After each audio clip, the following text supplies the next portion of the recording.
Sinners, de Ryan Coogler, también conocida como Los Pecadores en su versión en español, es una película imperfecta pero también una obra arriesgada y rebosante de ideas.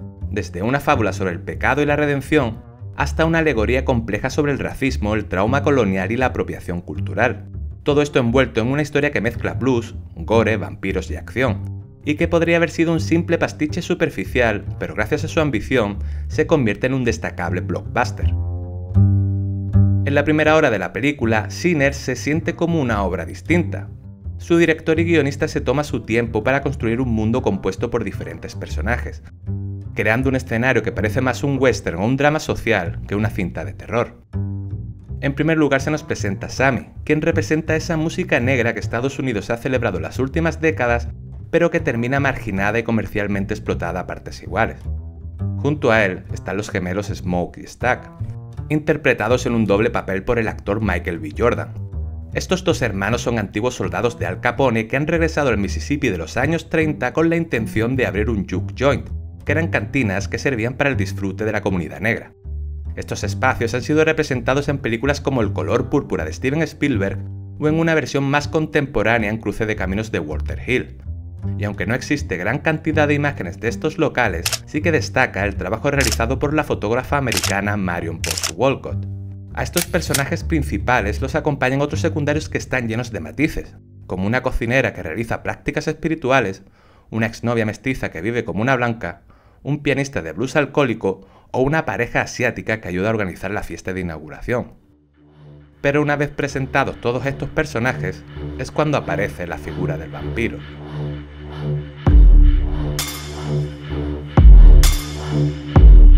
La llegada de los vampiros en la historia marca un cambio de tono radical. Pasamos del drama coral a una fábula de terror sobrenatural. Pero no es un giro gratuito porque los vampiros no solo aportan acción y suspense, sino también una metáfora poderosa. Remick es el líder de estos vampiros, pero esta criatura de la noche no parece tener como principal objetivo saciar su sed de sangre. En este caso, el antagonista de la película, acompañado de una pareja convertida poco antes de llegar al juke joint, busca tanto apropiarse de la música de Sammy como crear una nueva comunidad. El director Ryan Coogler hace aquí algo muy interesante, y es que este vampiro que se presenta a las puertas del local es de origen irlandés, algo que no es un detalle menor, ya que Remick es un inmigrante que también ha sido marcado por el colonialismo y la pérdida de su identidad, pero en este caso por parte de los ingleses, creando ahora la paradoja que se produce muchas veces en la historia en la que un pueblo oprimido que no ha sido capaz de curar sus propias cicatrices intenta equilibrar la injusticia oprimiendo a otro pueblo. Marcada la referencia de cómo los ingleses variaron el legado cultural de Irlanda, podemos ver cómo estos vampiros blancos son los que quieren ahora colonizar la cultura afroamericana. Aquí el vampiro y el colono se alimentan simbólicamente el uno del otro. Aparece también el concepto de mente colmena, donde en lugar de barrer una cultura a través de la violencia, se puede hacer desaparecer a través de la seducción. Aquí la identidad de los afroamericanos es absorbida, y son estos nuevos vampiros quienes crean un vínculo de armonía con los opresores. Se integran emocional, sensorial y hasta simbólicamente, pero han tenido que perder su identidad para poseer una sensación de libertad. Queda claro que aunque ya no parecen ser esclavos de la violencia, es indudable que tampoco son verdaderamente libres ahora.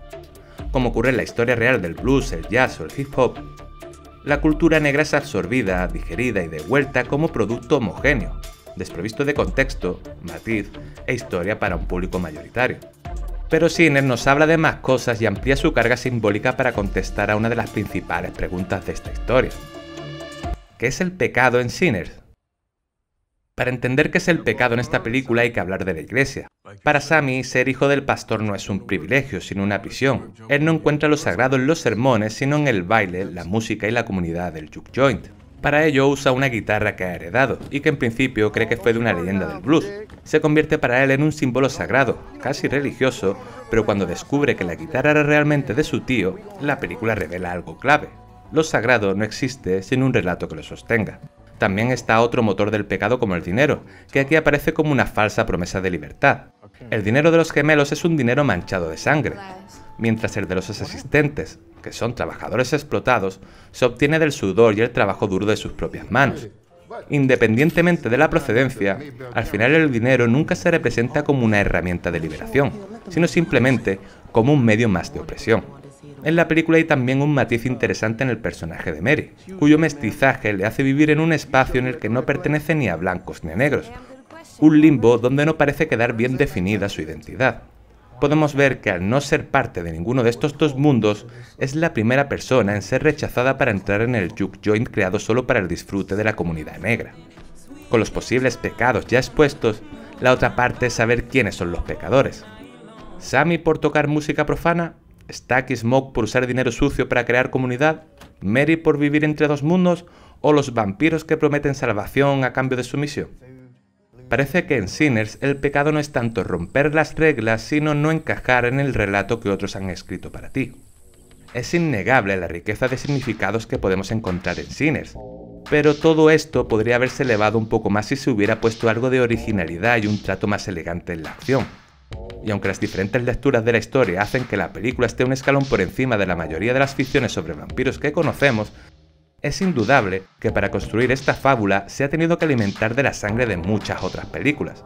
La cinta bebe de tantos frentes del imaginario de terror que la lista pudiera ser interminable.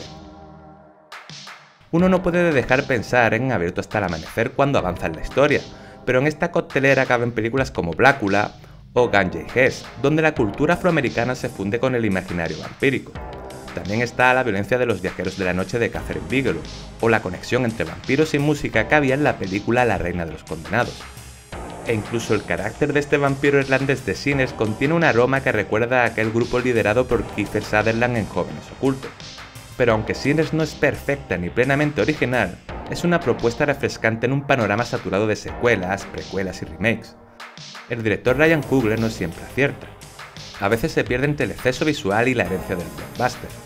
El segundo acto, centrado en la acción, se vuelve algo predecible, y además incluye una escena después de los créditos que resta potencia simbólica al producto final y que es, curiosamente, un claro ejemplo de ese carácter comercial y sin identidad heredado del blockbuster y el cine de superhéroes. Pero pese a esto, una vez valorado el conjunto, hay que celebrar la valentía de usar el cine fantástico y de acción para hablar sobre la fe, la comunidad, el colonialismo y la identidad cultural.